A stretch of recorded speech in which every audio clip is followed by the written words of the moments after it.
din ng anak, uulitin niya lang yung ginawa ng magulang niya sa kanya. Tama po ba? This is my question. If bawat isa sa inyo right now nabubuhay pa po yung mga magulang nyo, kailan nyo man lang gustong bumawi sa kanila? Di ba ang sarap sabihan, Mama, Papa, magkano po ang kinikita ninyo buwan-buwan? Mag-resign na po kayo sa trabaho nyo at mag-enjoy na lang kayo ng buhay nyo. Imagine mo kung dodoblein mo yung kinikita nila.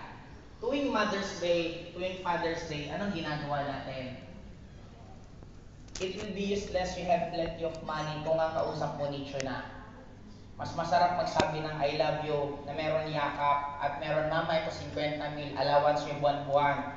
Dapat ubusin nyo yan kasi pag hindi nyo inubos, hindi ko na kayo bibigyan. Imagine mo kung yun ang problemang ibibigay ninyo. Di ba ang sarap? May tanong lang po ako sa inyo. Anong mas importante sa inyo? Trabaho nyo o allowance nyo?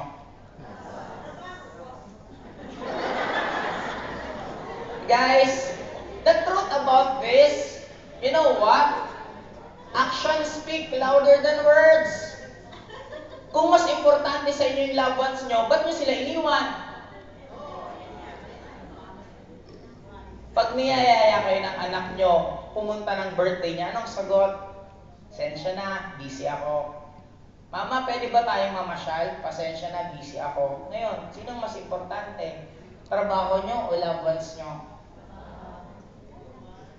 Guys, do you really believe that we're worth what you're earning right now? Me, I don't. Hanggang 30 mil isang buwan ka lang ba? Hanggang 50 mil pesos ka lang ba buwan-buwan? Hanggang 100,000 ka lang ba? I don't believe that. We're worth more than money. Now, bakit nyo ginagawa na payagan na konti na nga lang kinikita nyo, iniiwan nyo pa yung mahal nyo sa buhay? Don't ever believe na ang opportunity lang nasa abroad. Wake up! Bakit namin nagawa? Pare-pareho tayong presidenteng dinaanan. Ako nga, taga-probinsya pa ako. Ang lugar namin, isa pa po sa daanan mismo ng bagyo. Bakit ko nagawa? Now guys, siguro itong magiging last word ko sa inyo. Ang hindi ko po makalimutan, nung time na bumawi ako sa father ko. Wala na po akong mom, pero binigay ko lahat sa father ko. One time nanonood siya ng Wawawi kasi paborito niya ang Wawawi dati. Sabi ng father ko, ang ganda naman ng jacket ni Willie. Kinabukasan, bumili ako ng jacket, binigay ko sa kanya. Sumunod na naman ako sa likod niya, ang ganda naman ng relo ni Willie. Sabi ko, ang galing naman tumiming ni Papa kung kailan nasa likod ako, saka meron hinihingi. Eh, bumili ako ng Tecno Marine, binigyan ko siya. Sumunod naman, para ang ganda pumunta sa studio. Kasi nasa Bicol siya, ganda daw pumunta ng studio, gusto daw niyang manood ng live. Di pinadala ko sa Manila, back and forth, sagot ko pamasay, pati yung ate ko, sinamahan siya at nakapunta siya ng Wawawi. Hanggang isang beses, bigla kong naalala, sabi ko, hindi kasi ako close masyado sa family ko, mas more on makabarkada ako. Sabi ko, I think at least first time namin mag-bonding, nilibre ko sila lahat, pumunta kami ng Hong Kong. Pagpunta namin ng Hong Kong, hindi ko makalimutan yung mukha ng father ko kasi nakita ko yung mukha ng isang bata.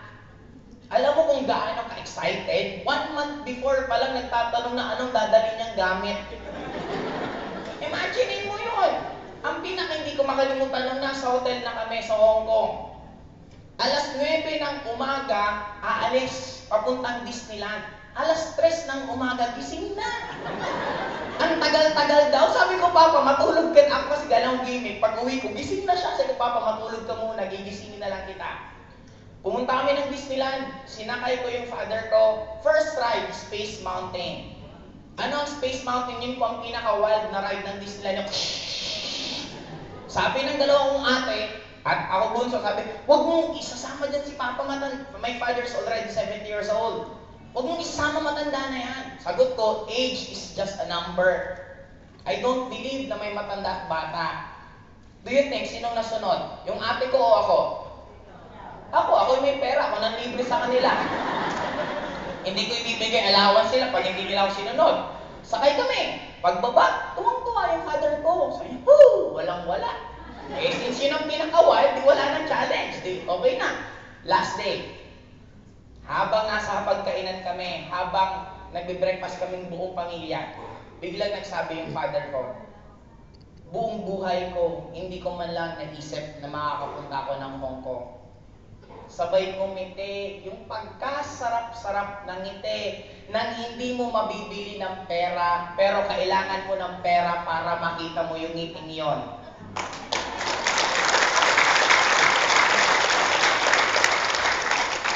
Now the question is, maybe pwedeng sabihin sa akin, I'm okay. Yes, you're okay. But the question is, okay ba talaga yung mga mahal mo sa buhay sa ginagawa mo ngayon? What more kung hindi ka okay? Papalagpasin mo pa ba yung ganitong klaseng opportunity na nangyari sa amin way back 7 years ago? Ngayon, ikaw naman ang nakakaranas na magiging pioneer mismo dito sa UAE.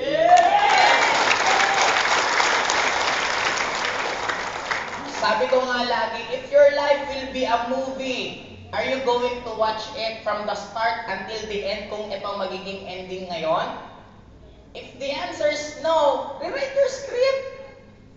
Di ba ang sarap? Just imagine me. Last month, halos galing kami United States. After US, nag-Singapore. Ngayon, nasa Dubai. Susunod naman, pupuntang Thailand.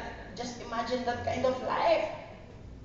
Ano ba naman konting sakripisyo? Konting dagdag ng eye bag, gawin nyo ng shoulder bag. Konting dagdag na puyat, dagdag na hirap, lubos-lubosin na. At least 1 year from now, mahirapan naman ang sobra. Eh kung susunod na taon, uuwi ka na ng Pilipinas at meeting-meeting ka na babalik dito.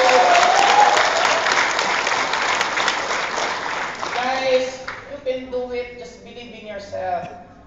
It's very clear. Ask and you shall receive, seek and you will find, knock and the door will be open. Do it, guys.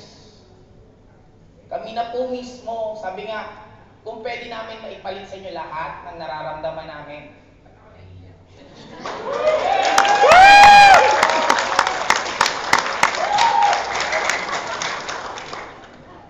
Teka lang, pag umiyak ako, hindi na makapagsalita.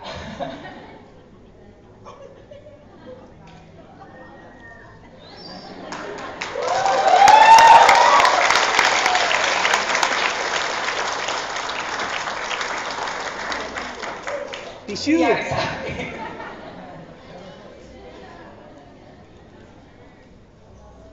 Ay.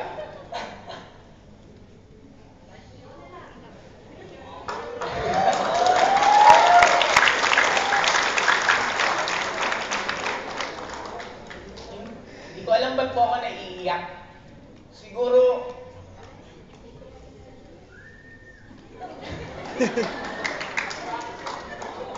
alam si Banda.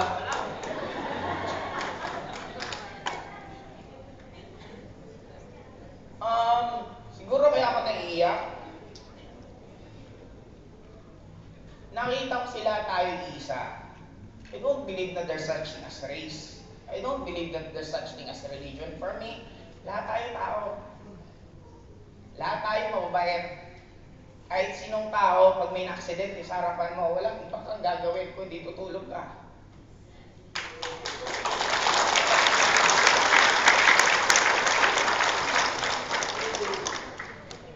And gusto kong ulit-ulitin.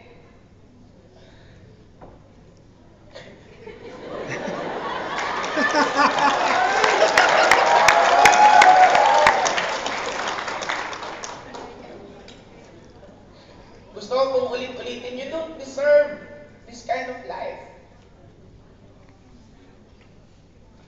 Iiwanan yung pamilya niyo para sa ganito. Kumbaga, ayaw nyo, andito kami. We're always going to remind you, kaya nyo magawa.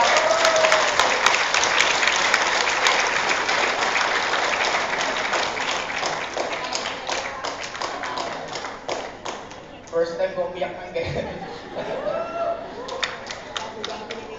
Hindi guys, alam nyo bakit siguro masyado lang kami exposed sa bawat iba't ibang Pilipino sa iba't ibang bansa na kung makapagkwento minsan, yung mga pinupuntahan namin, sila mismo ang tatagal na sa country yun, hindi nila mapuntahan. Just imagine kami, nung isang araw nasa Burj Al Arab kami, naglalakad-lakad, maya-maya, bigla kang bumili ng Rolex. Imagine mo yun.